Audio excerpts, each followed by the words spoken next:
and welcome back to Reality with Reality Hub. So today we talked with the lovely Jane Brebner. She's a clairvoyant that's been helping people for the past 30 years. She gave her story today about how she became a professional psychic and shared some deep insights about going within and stilling the mind and finding help from the spirit world. We know you're going to love this one. Enjoy the episode.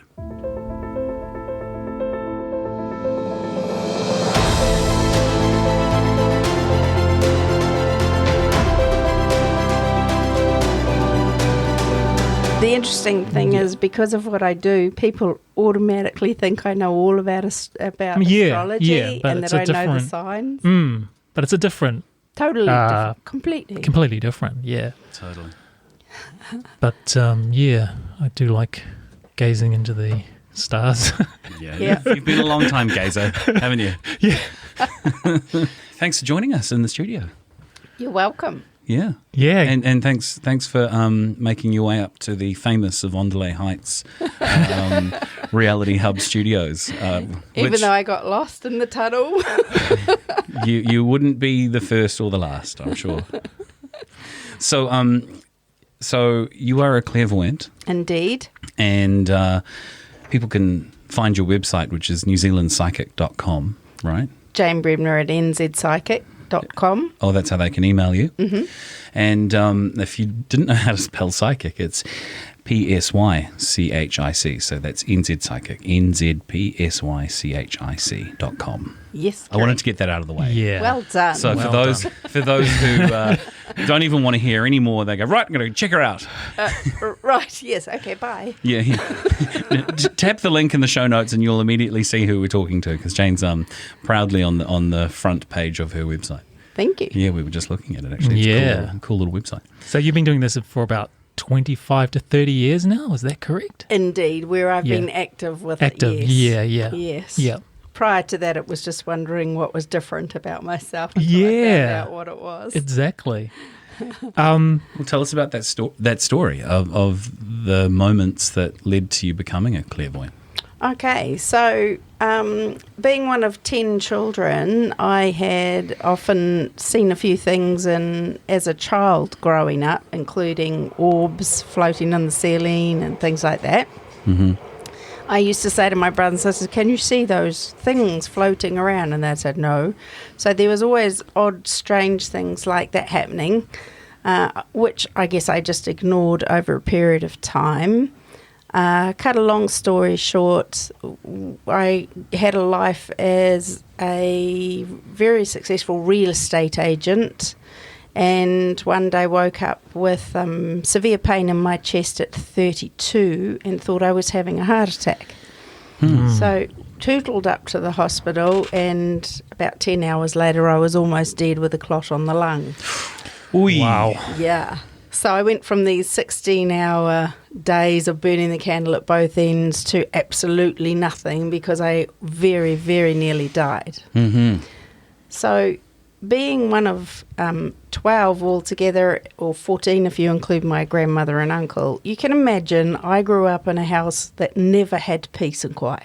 The sound of silence just was never there. So suddenly here I am at 32, come out of hospital, desperately sick, and nothing but silence. And it was a bit of a shock, actually, that state on its own, because I wasn't used to silence and I was very scared of it. About 8 months later, I was used to silence, and I literally heard a voice completely out of the blue telling me my sister was going to arrive from Napier the next day at 12 p.m. Now, you imagine if you didn't know you were clairvoyant and you hear this, and then you're thinking, someone's in my house. It was so clear. Someone's in my house. And I walked through the house petrified. There was nothing. Mm-hmm. The next day, 12 o'clock, my sister, surprise, knocks on the door, and I nearly died. I just thought, this is really freaky. Yeah. Wow. My first instinct was, I must be really sick. It's a result of the clot on the lung and being so sick, and this must be some kind of mental instability. So I held on to that. For the next week, I got 4 messages, all the same, in the same style, and everything came true about the messages, what they were, right? Do you remember what those messages were now? One was that my sister was going, a different sister was going to sell her house in the next week and announce it. Right. And none of us were selling houses. And the next week she said, oh, my husband's got a job and we're moving, we're selling the house. There was another one where there was going to be trouble with my son at school, and I got called in the following week, and he had nicked a bag of chips. And he was in trouble, little brat. Yeah. So at this stage, I was really deeply concerned, seriously concerned, thinking... You must have been thinking you're losing your mind a bit. did. Yeah. And just with that voice, it comes in clear. Is there a feel to it, a tone to it? Is it does it feel like it's coming from a particular place, or is it emanating from within? Good question. No, it wasn't emanating from within, because I literally thought someone was in the house. So it felt very external. Very external and sexless. It didn't sound male or female. Yeah, good point. Yeah. Right? So I was thinking, well, it's not a man, it's not a woman. Right. So, yeah. What happened then, I really thought that I was very, very sick, and the men in white coats were coming to get me. because who do you turn to in that? Who do you tell? I mean, did you actually tell a close friend or family member, or was it just... Well, you certainly don't tell the people who deal with those of us that report, voices in our heads. Because because they will just take you through to the medical Western system that'll dose you with drugs and put you away. Yeah. The good thing about this, and that I've learned, is that the way the spirit world work is if you have a drama of some sort that is meant to be happening, they will never leave you shorthanded. So as it happened, right when I was at the peak of thinking, yes, that's it, I'm definitely having a breakdown, a friend asked me to drop a book off, and I went to happily drop this book off, and the wrong lady answered. I was told she was supposed to be a young girl. This old lady answered, and I asked her name, and it wasn't the girl I was supposed to. And I said, I know you. You're that lady in the magazine this week. You're that clairvoyant lady.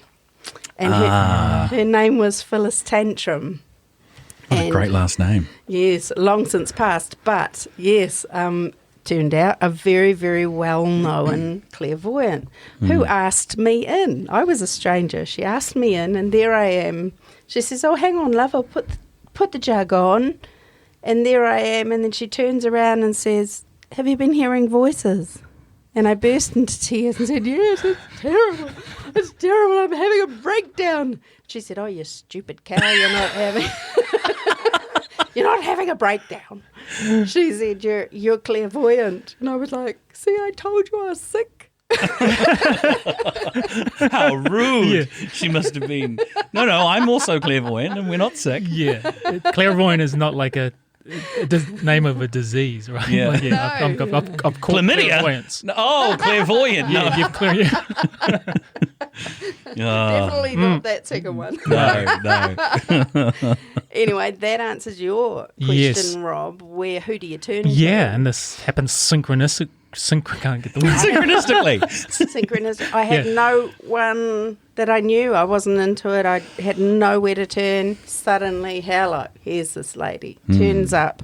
I'm on her doorstep, literally, and away we go. And she sort of identified this, and as it turns out, my grandmother and great-grandmother were clairvoyant as well. And this is a common thing for people who discover clairvoyance, isn't it? Or even if not full-blown clairvoyance, sort of levels of intuition and knowings about things. Knowings. And so I couldn't stop crying. I don't know whether it was relief or at having someone identify what was wrong with me. But you must have felt some relief that you didn't feel alone in that moment, and that someone knew and understood you on that level. She understood me. I didn't understand what was going on, but she understood straight away. And I said to her, I think you've got this wrong. And she said, look, love, she was really tough. Yeah. Hand on hips, this big Marge Simpson hairdo, all coloured. You know, how do you take someone with blue hair seriously? But anyway. I don't know. It's the same problem I have with Rob. With what? All that blue hair of yours. Yeah. She said, I've been a clairvoyant for 60 years and I know a genuine one when I see one, and I'm telling you you're one. And I was like, oh. Yeah. How old were you at this point? I was 32. Of course. And so you've been just doing this for a couple of years then? At that point. I'm kidding. You're 34, Jane. That's what I'm saying. Of course. Of course. I get No, you. but... And so it's now been 25 years or more. Yeah. 30, probably closer to 30. Right. Yes. Right. And I guess one of the things I want to know, and it might be a little too early to ask, and tell me if it is, but do you use tools of the trade, you know, tarot cards and crystals? No.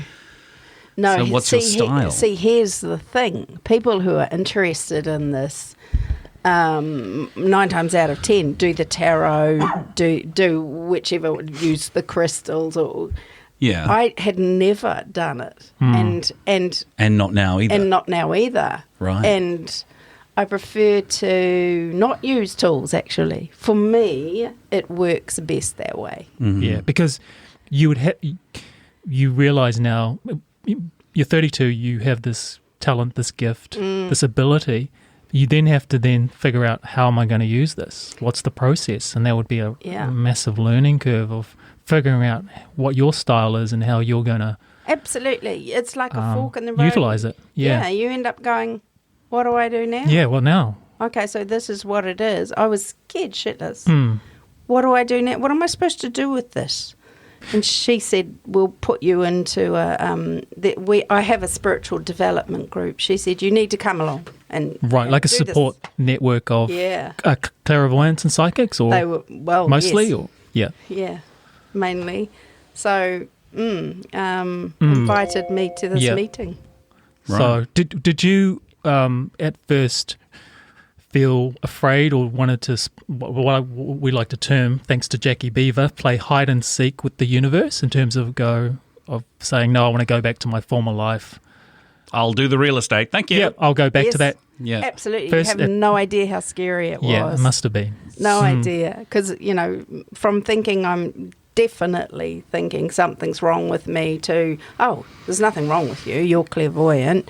And you need to learn the language of the spirit world and all about ghosts and things. And I'm like, oh, my God, I'm out of here. Yeah. So Rob likes to use the phrase universal course correct. How did the universe course correct back onto doing what you do? Basically, Phyllis wasn't going to let me go. Yeah. Phyllis Tantrum. Phyllis, she actually, she just said, no, there's not enough of people like the real thing. So, no, you're not going to get away with that. So, was there a defining moment, realisation, where you said, okay, that's it, I'm going on this new path?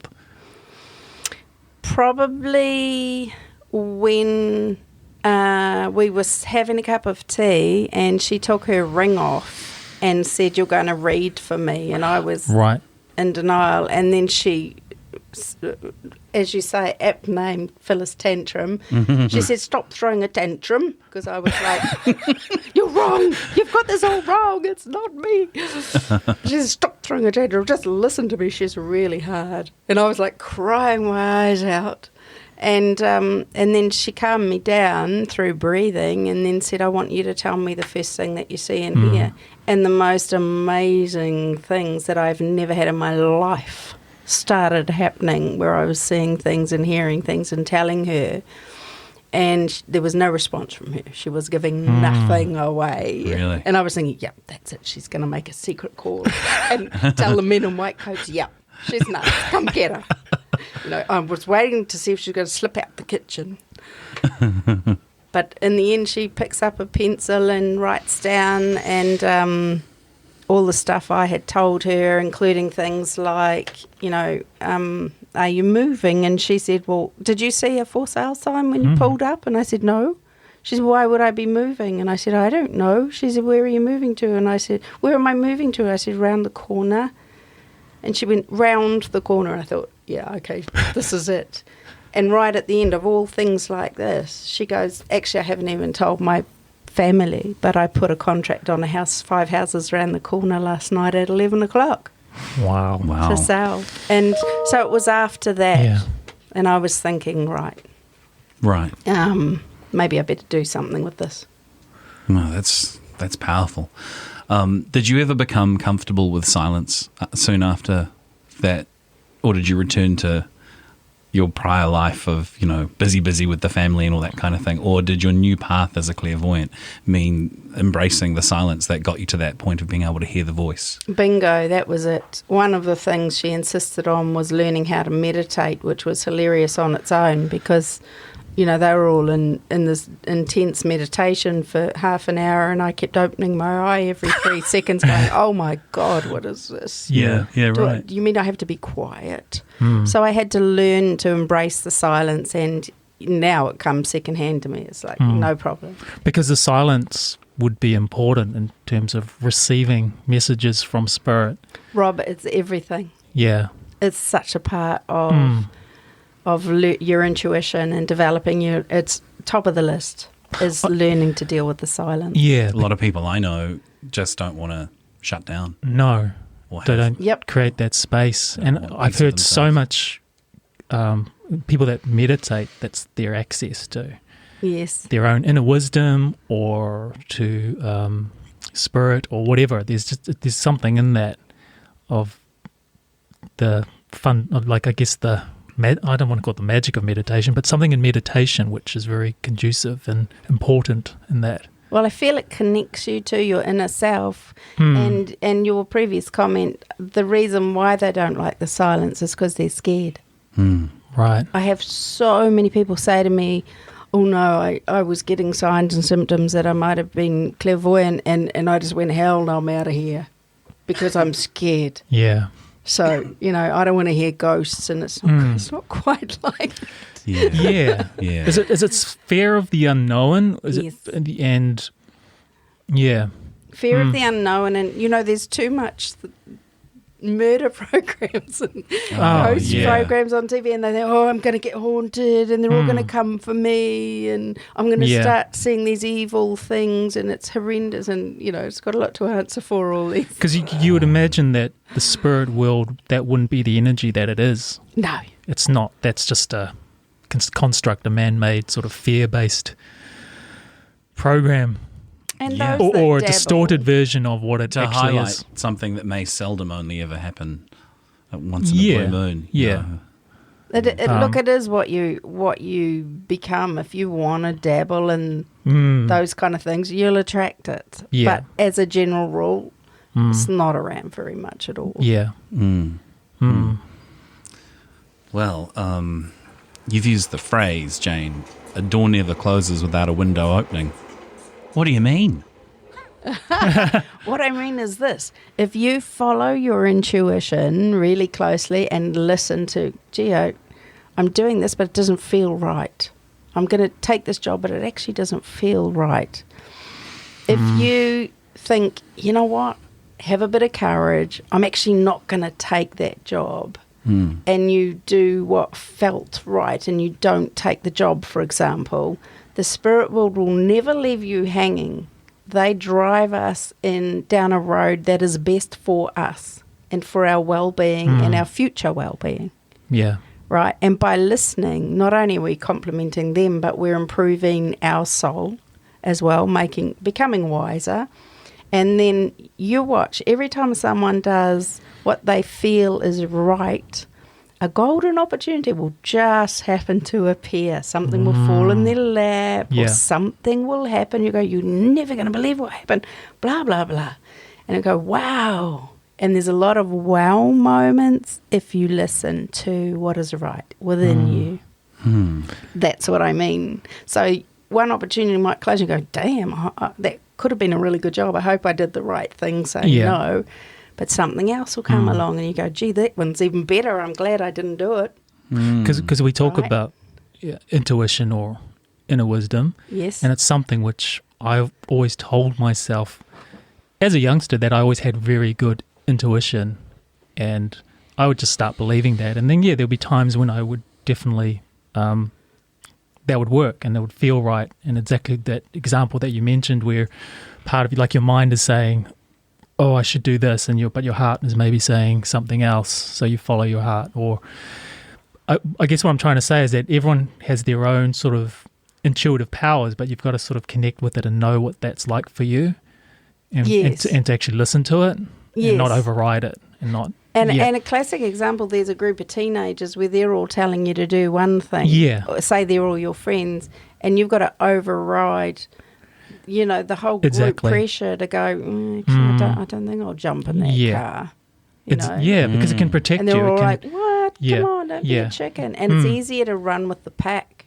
yeah, So true. And there's the problem if you don't ever spend time in meditation, or you don't ever spend time with silence, listening to your own inner voice. Yep. You'll never recognize it when it tells you not to get in the car. It'll just be Yep. another voice amongst many, probably. yes, Unless, I suppose, spirit is stepping in to scream it into your ears. which often happens. If you don't I've heard. listen, something will happen. Yeah. Something will happen. Look, I had this crazy life, very, very successful in real estate. Crazy, I absolutely loved it, but it was too much. And I was burning the candle at both ends, not listening. And so for me, I got a clot on the lung and nearly died. But for others, and spirit aren't there to punish us. They don't punish us by doing something, but just interesting how something will happen to slow you down Yeah. and go, hey, you know what? Don't think this is so good for you. Something will happen.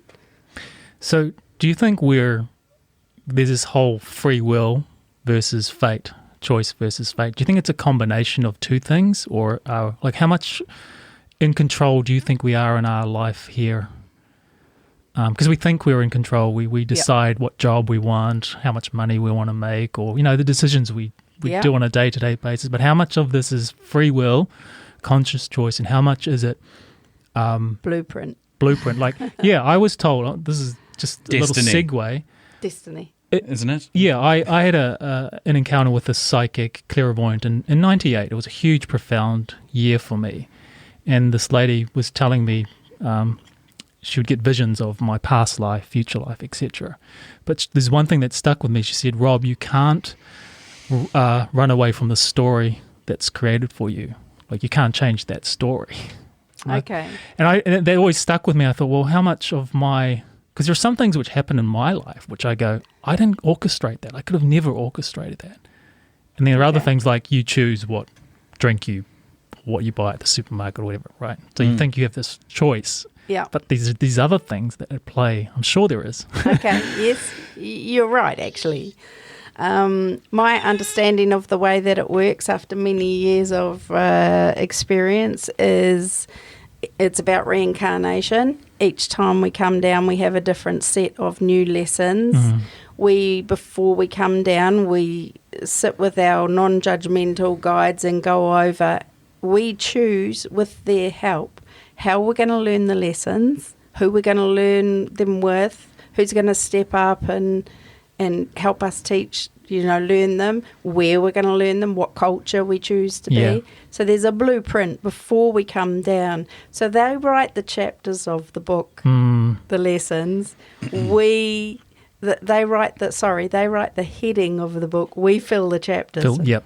Right? And they're not going to take free will off us, ever. Which is why I could stab you now, Stephen, and say, that's it, you're murdered. They won't Great stop example, me. by the way. Thank you so much. As an extreme example. Yeah. A bolt is not going to come down and say, no, stop, don't stab Stephen. Right. Do you know what I mean? I did have a voice saying, don't do today's podcast, so... No, you didn't. No, I didn't. I had the opposite. Yeah. Yeah. So free will comes into it very much because otherwise, you're thinking, oh, should I do this or shouldn't I? And then you go ahead and do something that didn't feel right. You wouldn't have learnt Yeah. if you went, oh, no. Sure. If they come along and go, no, don't do that, Rob. Yeah. It's not good for you. We're here to make mistakes and learn. It's the best way of life. Yeah. No, I'm a big believer in that. And I love the analogy of, the chapters in the story of your life and the words. You create the words in the story. And you're right. If you have to learn from your mistakes, otherwise you wouldn't get the wisdom from it. That's what we're here for. Yeah. And I didn't know that because we were raised very strictly, this large family of 14. And, you don't do this and you don't do that. And it's bad to do this and bad to do that. And in actual facts, doing things that are supposedly wrong, it can be good if you learn from it. It's when you do things, have a bad behaviour that is repeated again and again, and you're not learning, whether it's your choice of partner in relationships, for example. Go, oh, God, he's just like my other boyfriend. Yeah. Then you haven't learned what you were supposed to. Yeah, this, you like the relationship that one cycle. comes up all the time. Yeah. Yeah. You choose the same, different person, different form, but the same problems come up. That's it. Yeah.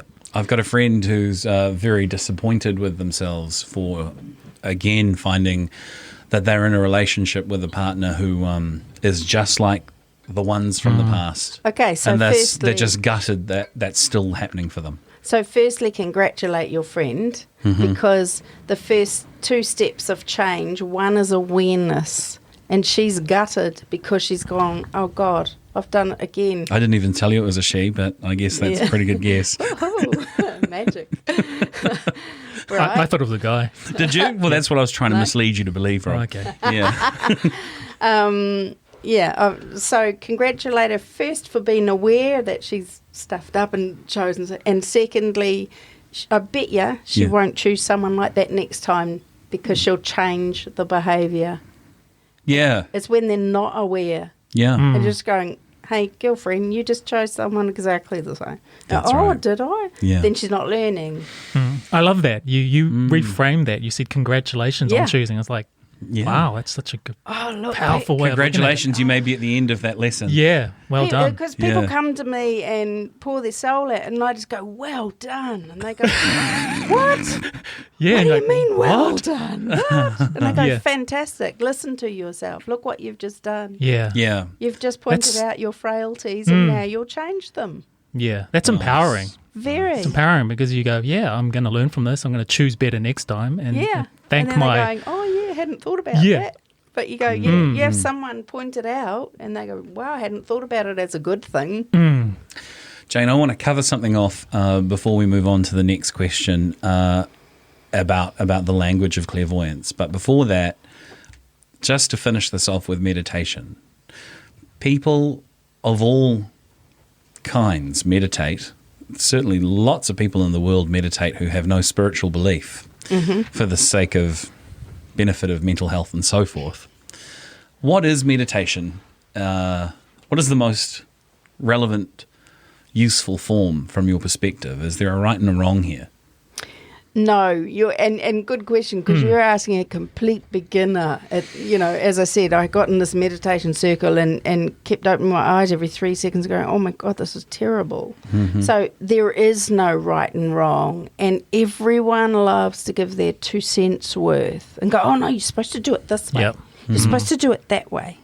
And I got so uptight about, I'm not supposed to be doing this, and I'm supposed to be doing this, and by now I should be really deep, and I'm not, and I'm sort of, how are the eggs boiling? Did I leave I'm nowhere near I'm supposed to be. And it ruined me for quite a while before I thought, for heaven's sake, the right way is sit and be quiet, have no expectation, just listen to your breathing. You don't have to get great bolts of lightning or light. Nothing will happen like that. But I was thinking, I'm supposed to be getting names of guides, and I'm supposed to be seeing people, and I'm supposed to be all this stuff. Nothing was happening.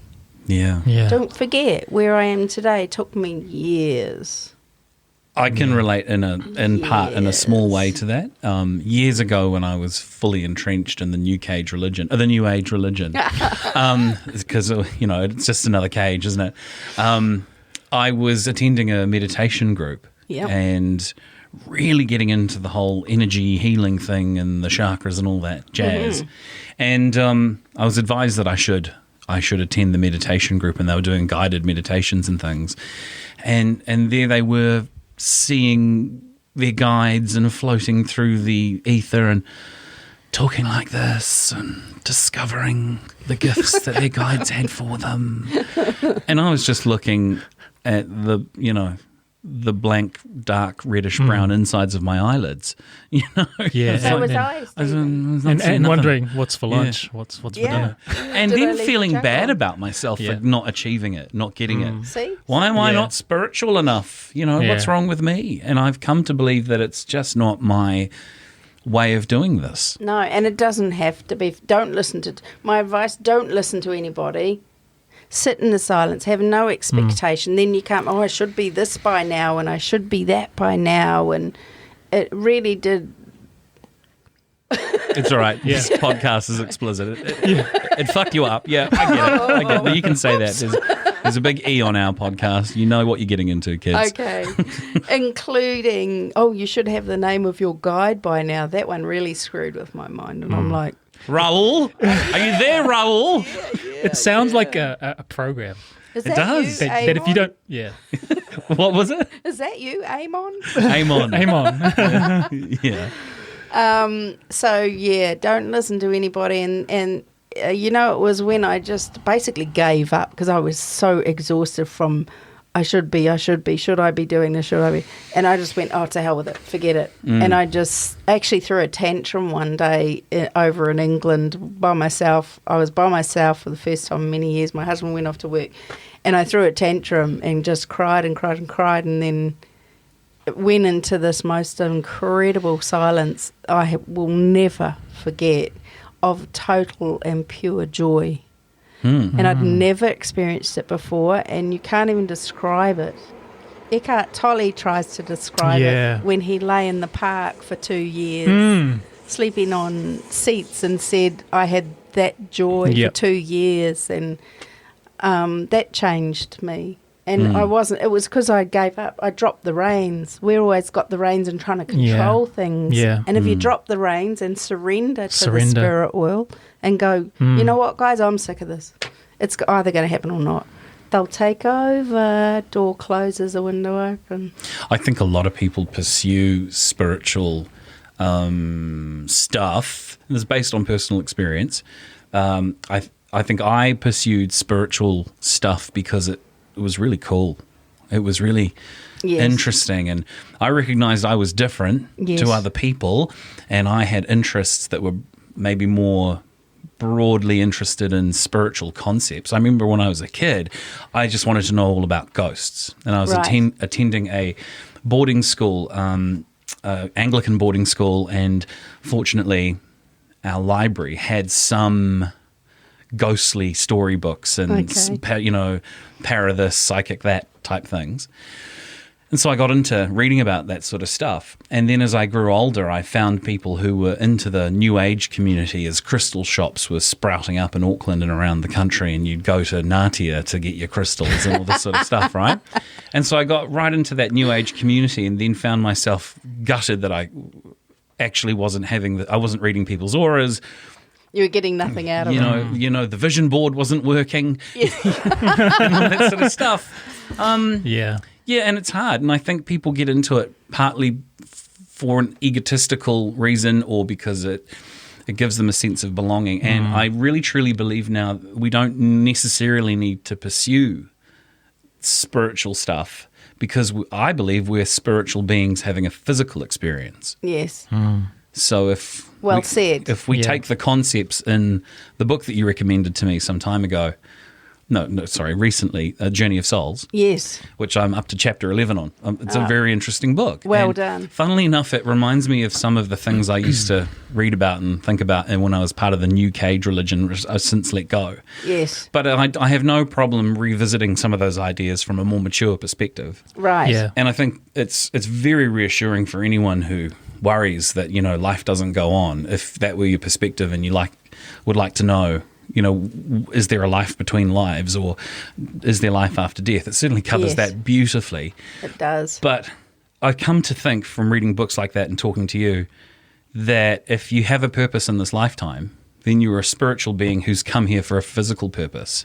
So don't get too caught up in trying to be spiritual again, because you'll get all that when you die. Yes. Yes. If it's not for you, it's okay. Yes, if that's it really. You just nailed it. If it's not for you, it's okay. And I wish to God, Stephen, someone had said to me, you know what, Jane, it's okay that this isn't happening to you. It's okay. Yeah. And if someone had said that to me, I would have kissed them, I think. Right. Because I needed to know that not everyone was the same, and Yeah. and so that's why I had this not the slightest interest in doing tarot and what other people, not dissing it, but just for me, it just didn't work. Because everyone has their own, like looking at what you just what you related to us, using Jane as your new way of looking at things. Congratulate yourself that you went through that process, and you went through the New Age process or whatever it was, tarot, crystals, and going, no, actually, that's not for me. I've gone beyond that, discovered a greater awareness, and this is the way I'm going to do it. But you've got to start somewhere. If you're on that path, you've got to start and go, well, this is... Yeah, look, you know what? My advice is try everything. Yeah, try everything. I tried everything and it didn't work. Yeah. So Rob and I will often talk about balance as the key. That ultimately find balance in things, whether it's the debate of veganism versus being a carnivore. Find balance. Yeah. Yes. And the pendulum can swing either way, and you can try all those things. Yes. But when it comes to having had that experience now in my past, and owning that my sense of spirituality is more about intuition than it is about hearing voices, I have, funnily enough, had the strangest voice once when I was quite sick. I was unbelievably unwell, dehydrated, and I'd had it going at both ends, if you know what I mean, after eating something not good. Okay. And then I was lying in bed, and the neighbours had started... They started construction at around 6:45 in the morning, and I'd been up all night going back and forth, hurling my guts out because I was so unwell. Yes. And I just sat there listening to the construction beginning, and all I wanted was peace and sleep through the day to recover. Yes. And I remember casting my thought outside to the weather. It was the strangest thing. And I said, I wish you would just rain on them, as if I could talk to the weather. Never done that before. And I heard a voice go, oh, I didn't know you could do that, as if they were surprised I was talking to them. And they went, okay. And I literally, and I'm in this state of exhaustion. Yes. I popped right out of that state, went, what? I think something heard me. And then, I'm not kidding, within 10 seconds it pissed down. Raining. It just pissed down. And I heard the construction guys go, fuck it, we got to leave, Bob. Jesus, let's go. And that's unbelievable. And then I shortly just passed out for the next few hours. I was so tired. But I never forgot that. I was in an altered state that I never normally would be, because I'm not exhausted like that all the time. Yes. Yeah. And often when you are in an altered state, a lot can come to you. Yeah.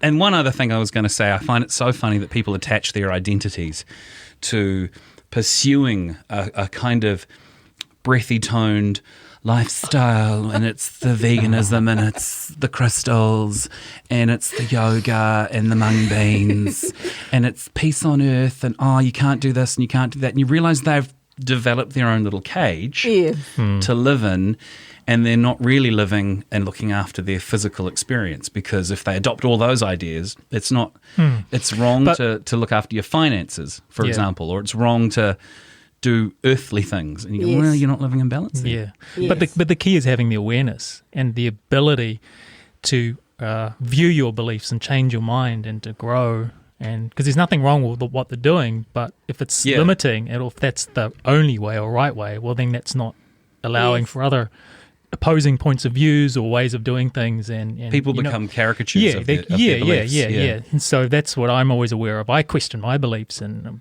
open to new theories and new ways of looking at things, so I'm not sort of stuck in one paradigm or one box, and very aware of what other people, how they view reality in the world, and go and respecting and honouring their points of views and going, hey, that's the way you're living in this universe or in this reality. And apart from on this podcast, when I see other people do, I just shut up and go, well, hey, that's where you're at. And I'm not better.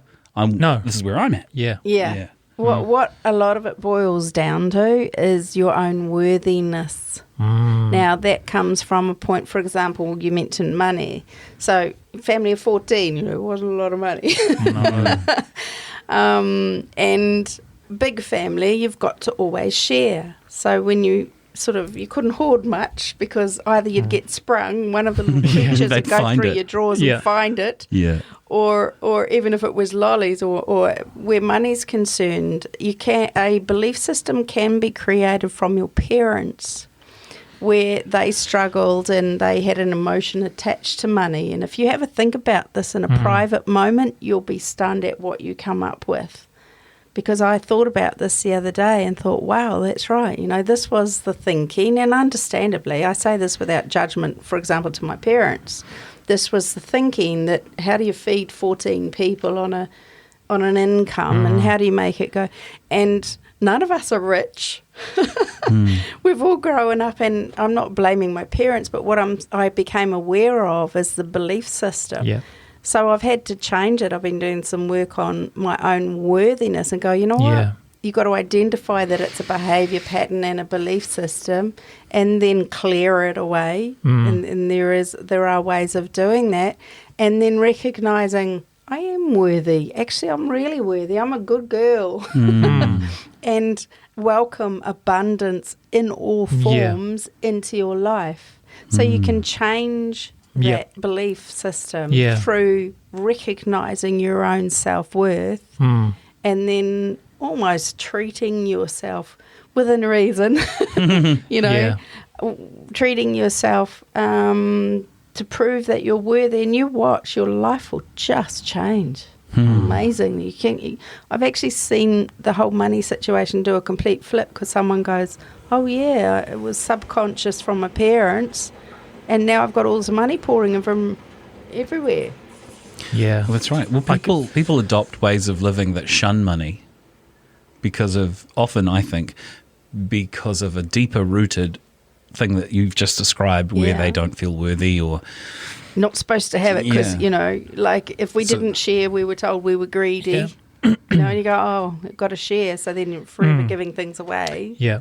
So then it works better for your personality if it happens to be compatible as someone who has abandoned all earthly pursuit of such things as finances to be in flow, because really on a deeper level you don't want to have to deal with the fact that you don't know if you're worthy of it. True, but you hit the nail on the head with your word balance. It's about finding a balance. A, you're worthy of abundance if you want it. And B, you can still be kind and still, live a really beautiful life, meaningful and generous and all the rest, and still have your own goodness, your own money, whatever it is. So it's about balance. And often, especially, sorry people, but with religions, they're extreme some, and the balance isn't there. Can you tell us about the language of clairvoyance as you perceive when you're giving a reading, the messages that come through? Over the years, I've developed my own system of language. I realised I had to learn the language of the spirit world, which is hard to do, but I've developed symbols that help me in a reading. So, for example, say I'm talking about relationship and I see a whirlwind, right? I know it's the wind of change. And I'm going, oh, hello, their relationship's about to change. And depending on, everyone's different, but whether it's get together or break up. It could be a whirlwind romance on the way. Yeah. Rob, nice. Yeah. It could be. Fingers crossed. And the same so when I see the whirlwind above a topic, I know there's change. So then I need to go right in and see what the change is going to be. Right. Same with if I see a horn on the table, like a cow's horn, something coming to an end. Right, because a cow's horn starts thick at one end and comes to a point at the other. Right. So when I see that, I'm going, oh, hello, she's finishing her job up. Yeah. You've been thinking of leaving your job? Well, actually, yes, I have. And I go, well, you are. You're going to, and this is what, and then we can talk about the future and what road they go down. Yeah. So a lot of it's about symbols for me. Which you see or hear or feel? Both. Okay. So that's decoding the spirit language into a form that you can use and then relate to your client so that they understand. So it's you understand what spirit is saying, and then you can interpret it for them. Yeah. And the biggest thing with language and reading is interpretation. And it's not always easy, because it's like you imagine a puzzle, and I get pieces of the puzzle given to me, and I have to put it together. You don't always get it right, but over years you get a lot better at it. Yeah. But some things have dual meanings. For example, the lady in front of me recently, and I heard there's a distance between her and her daughter. Well, I said, does your daughter live far away? And she said, no. And so I went back and went, what do you mean there's a distance between? And then I went, Emotional. you two have just had a huge fight. And she said, yes, exactly. we have. We had a boomer. So it is getting the meaning, the right semantics behind it. Absolutely. So it's about... Well, isn't that funny? Because even if you saw it as words on a screen, there is distance between them. I mean, even in English that has that multiple meaning, doesn't it? That's right. Yeah. That's right. And that's the hardest thing. And the other thing is expectation of, while you're trying to interpret the language, if you like, what you're hearing and what you're seeing, people expect you to get it perfectly every time. Like, I'm paying you for this, so you better get it right. Yeah. Luckily, most people aren't that cutthroat. Yeah. Did you have someone who rang you recently looking for things like that? I did. I had. Can you say? Okay. Just for anyone listening, we caught up with Jane before the podcast to prepare for today and find out what was appropriate, because it can be a sensitive topic for some people. Yeah, and you relayed this hilarious story to us. All right. It was a person of a particular culture. Sure. Who rang me, and I won't say it in the accent because that will give it away. Sure. And she said, my husband's having an affair. I want to know who he's sleeping with, where they go every week, what her phone number is, what address do I go to, how often do they meet? And, of course, I laughed and said, I'm sorry, madam, but you need a private investigator. I was just going to say, you need Magnum PI. Yeah. You do. And she said, but you're clairvoyant. You should know. You should know. Yeah. And I'm like, look, even if I knew, I'm not going to tell you stuff like that, because I'm here for the good of people, not to do damage. Yeah. Right. Because I imagine, people obviously have some sort of challenge in their life, something which is and normally associated with an emotional state, and they just want some clarity and something, some reassurance and comfort. Yep. Yeah. And some will push the envelope, they want something that they know they're not allowed, and they're hoping I'll say, go with my blessing. And I go, hell no, you're not having it. But yes, for most part, it is, the way I work is I look at what's going on around them in today's world, which covers a lot of topics, whatever is given to me. So that's work, relationship, health is a big one, travel, money, it all comes through. You never know what's going to come through. Sometimes it may be somebody that has one big issue that is ruining their life, and they're like suicidal. And you spend the whole time on the one issue, and that's fine. Yeah. So it's not always, I better stop now because the next topic's coming up. Yeah. It doesn't work that way. It's whatever is best for them. So on the topic of suicide, what happens to a soul who suicides when they make it to the other side? Please don't believe that they go to hell and they're forever punished. This is a load of rubbish. I'll put myself on the line here. That is a rubbish. What happens is when they pass over, they're taken to what I call a counselling hospital. So they're not allowed to mix with the soul groups for a while, because they need a lot of help from higher beings. And they're taken aside and worked with non-judgmentally, with 100% unconditional love for as long as it takes. And then when they are so-called better, for want of a better way of putting it, they're allowed to join, they're better, and they are allowed to join the other soul groups and start working with them. So because they opted out of the program early, there's just one little thing that I believe, and you don't have to buy into this, but I understand that they have to go back next time they reincarnate, it's into the same or similar circumstances. Which they couldn't face through suicide. Through suicide. So they're presented with the opportunity to have a redo. After a lot of help and encouragement and assistance from the spirit world, because they don't want to see that happening either. So then their guides help them find a similar scenario, new parents, new body, new opportunity in life, but faced with the same themes. Yeah. And pressure. Very similar. So using that analogy of the story, there's some new chapters, but similar themes that are going to be playing out. Yes. Yeah. Yes. And with I haven't read the Journey of Souls. That's right. Yeah. But with that story there, does every soul experience if they reincarnate all the sort of what do you call it, dimensions of being human? So you're rich, you're poor, you go through the different relationship dynamics, etc. Absolutely. We choose, and this is the interesting thing is people will say, why would I choose to be an Indian in a slum dying of all diseases when I can be... Could have been... Al McPherson and a multi-millionaire. Why would I do that?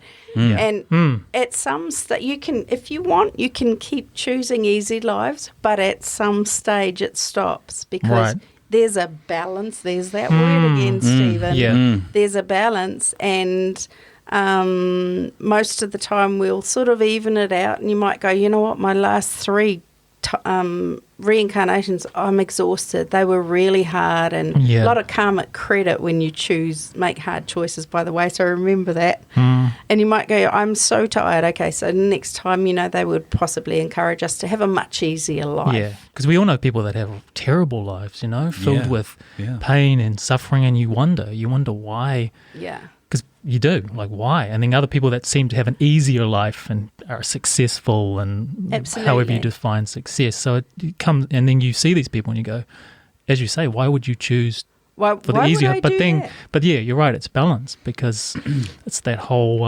it has to be, it's the yin and yang. And reading that book, and it's such a good book, Journey of Souls by Michael Newton. Dr. Michael Newton too. He's a registered hypnotherapist and so forth in the US. I don't know how old the book is now, but it must have been written around 2010 or something. A long time ago now. Well, I mean, it's like meeting someone who's got an easy life, maybe, and then discovering they've had a ton of really hard lives previously. Yeah. And of course, the thing with past lives is, unless you do something like what he does in the book where he hypnotizes them, takes them back, most people don't do that, you can't prove your past lives. Yeah, right. But you see, I'll tell you one thing, like I have the highest praise for people that come back with a handicap or what others perceive as a handicap because they've deliberately chosen that, and you go, wow, all kudos to you. To live with a disability. To live with a disability of some sort. Yeah. And you know, guts.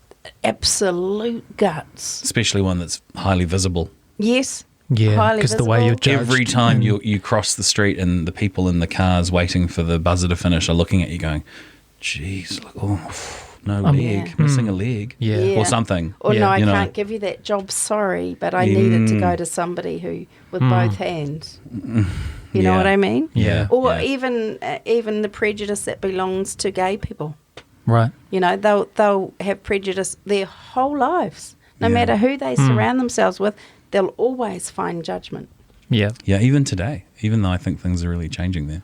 They are fantastic. But, there's a lot of judgment there. And, so we choose. That's it. You chose to be you, Robin. Yeah. You chose to be you, Stephen. I think about this. Yes, I regret it sometimes. Yeah. And then at other times, But the other thing is you'll see someone and you go, do you know what? That person does absolutely no work and they always have good things happen to them. Yeah. And they come and he doesn't work, he's so lazy, and his bloody grandmother left him $1 million last week. That was just last week. That was just last week. Yeah. And you'll always find people where life seems easier. Yeah. Yeah. And it's probably because they chose it, and you'll have your turn at some stage. Yeah. Okay. what should we expect from a reading, and why should we ask for proof? Okay, proof of survival proves that you're really talking to, or the reader is really talking to the spirit world and not just sitting there making stuff up. Mm-hmm. So you should have something really strongly. You know, I'm not talking, oh, yes, I see in your life you've had ups and downs. You know, oh, you poor thing. Oh, you so know me. Yes. Yeah. Oh, you've got me. Have. Yeah, you so got me. Yeah, you see what I mean? And you need something. It's great if you can get names. It's great. Doesn't always happen.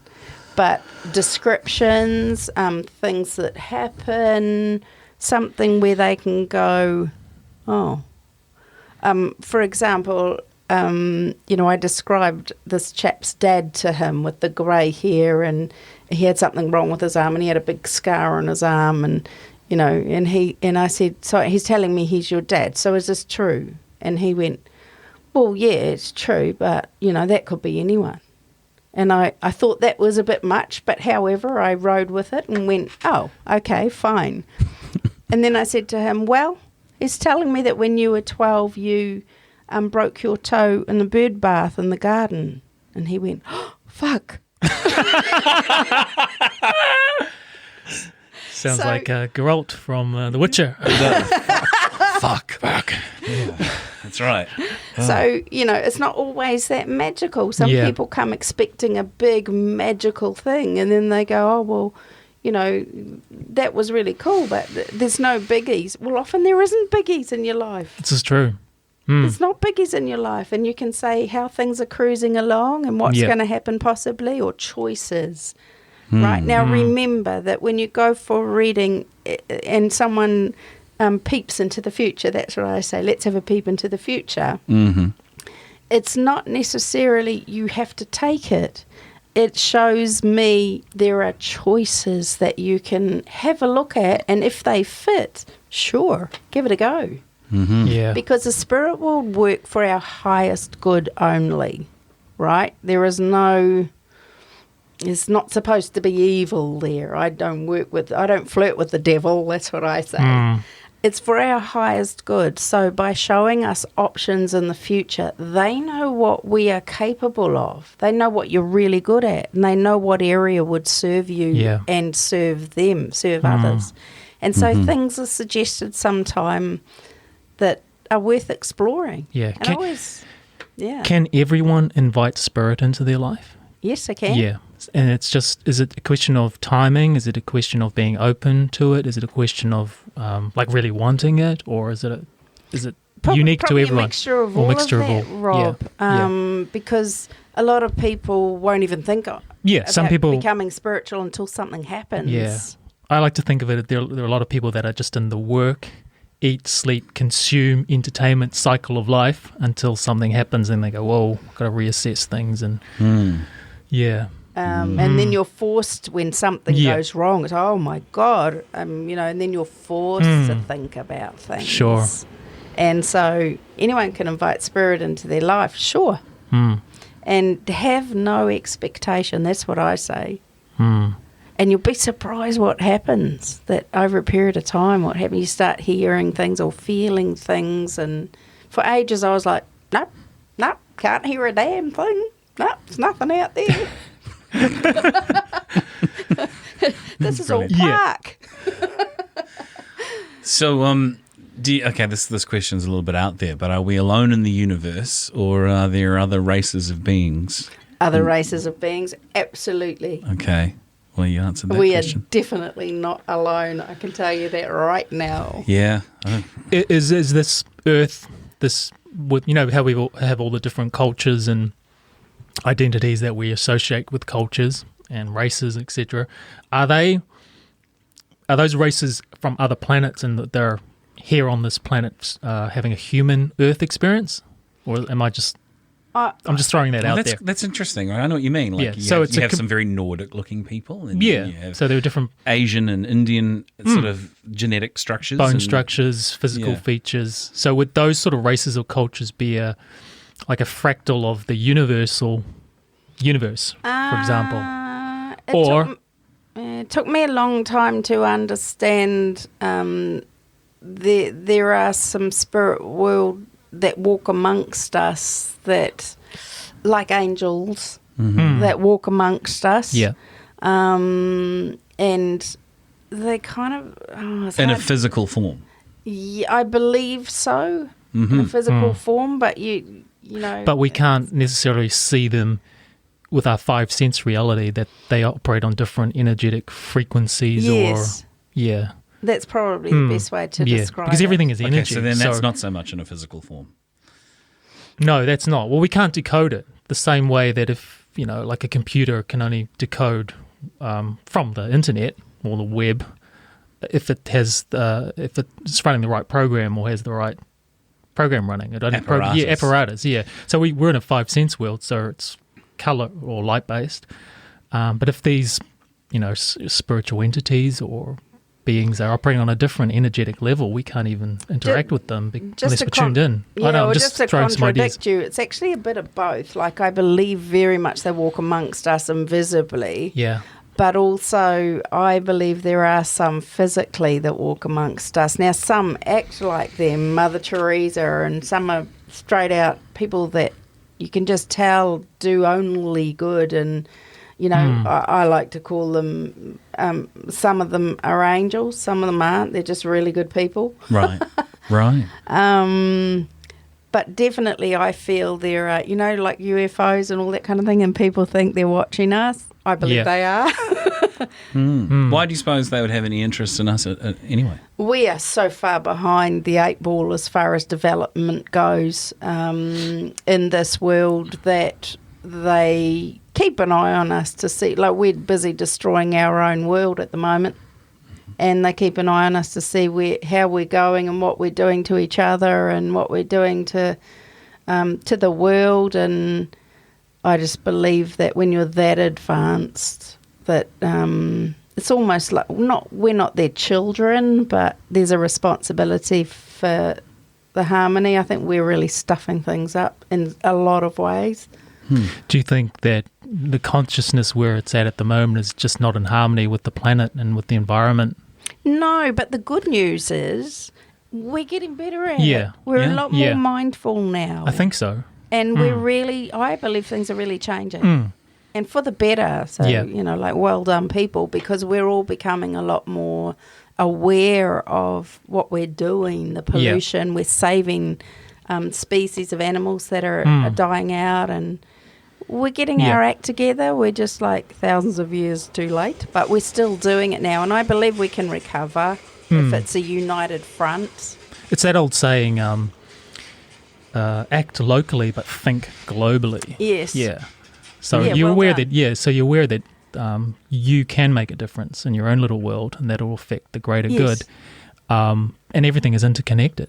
Yes. So it's not like we see that with the environment, with everything. Just everything is connected. Everything has a cause and effect.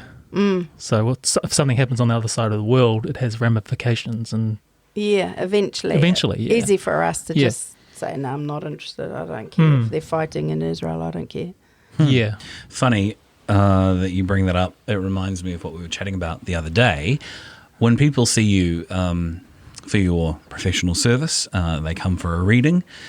What do they want to talk about mostly? And does it include what's going on overseas? Sometimes people want to know what's going to happen in a globular form, you know, what's going to happen, and that's a bit tricky. Sure, yeah. It always makes me laugh, and I don't mean to be facetious when I say this, but when all the latest Miss Worlds get up and they all want world peace. World peace is never going to happen. Yeah. Never That's right. going to happen. Yeah. So, sorry. Well, there'll always be people that disagree. Yes. So how could it possibly ever happen? Yes. Oh, plus, you know, we're here for the good and the bad on Earth. One of the hardest planets, getting back to your original question about the universe, one of the hardest planets to reincarnate on is Earth. Sure. Because we are the planet, I believe, that most disrespects each other. Oh. And the word disrespect is in all forms. No, you think of everything from violence to the way we talk to each other, what we do to each other, the world fighting.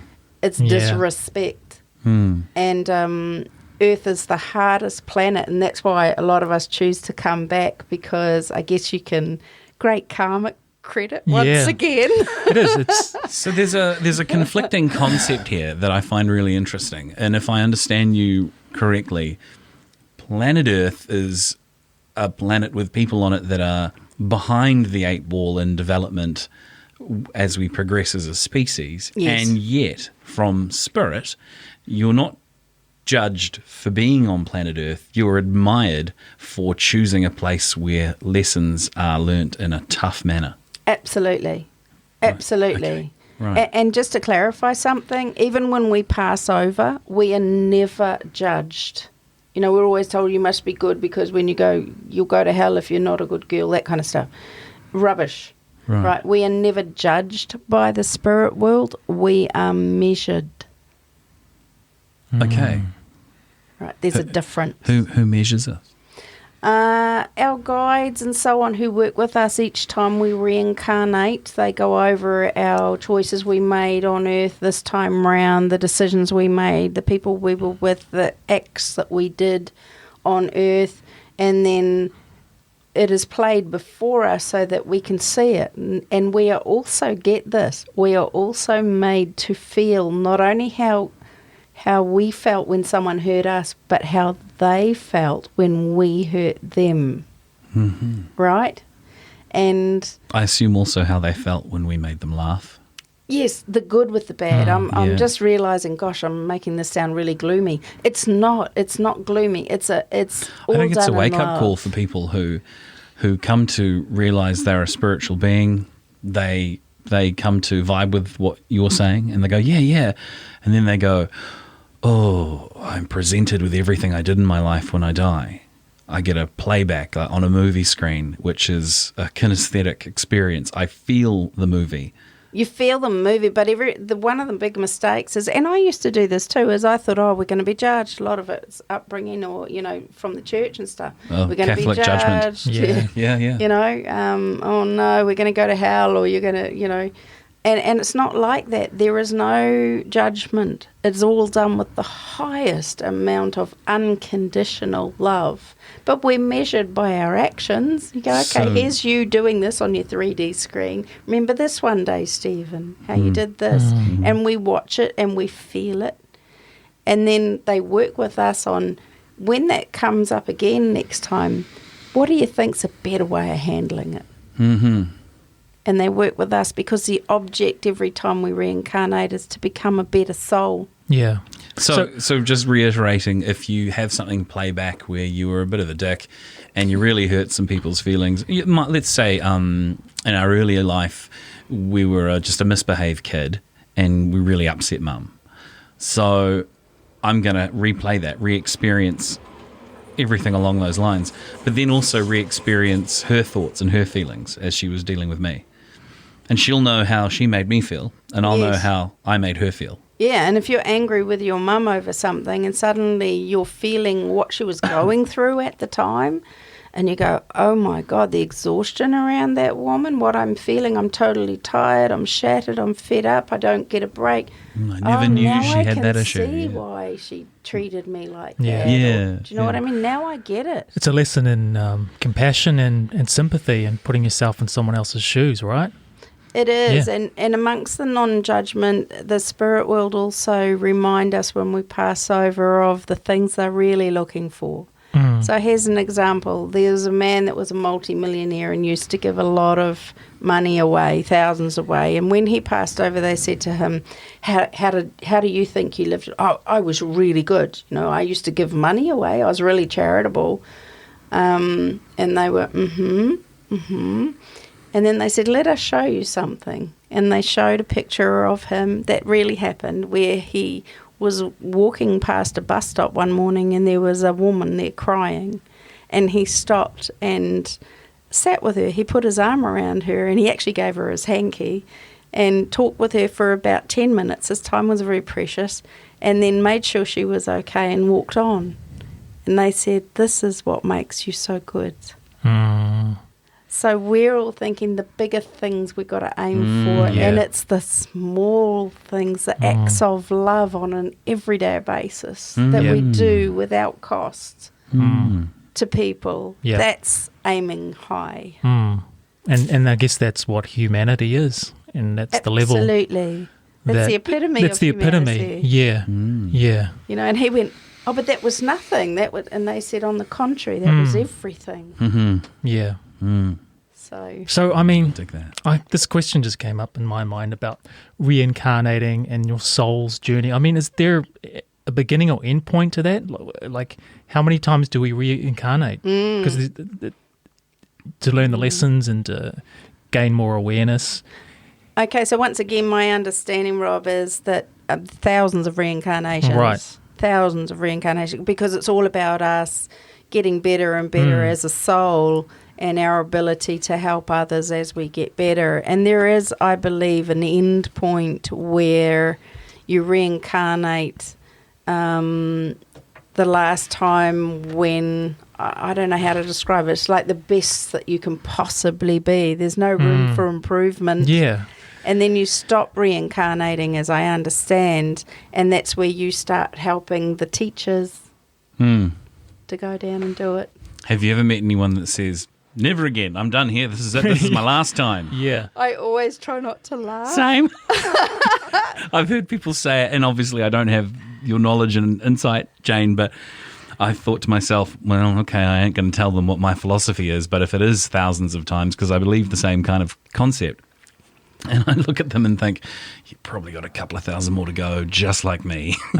Probably, and the one little giveaway is for those that's their last time, they would never say it. Exactly, because they would treasure and love It's every humility. moment. Yeah. And I'm coming back here with these fuckers. This is my last time. Well, okay. See you next time. Yeah. Indeed. Wow. What would you want your legacy to be in this lifetime, Jane? Ooh.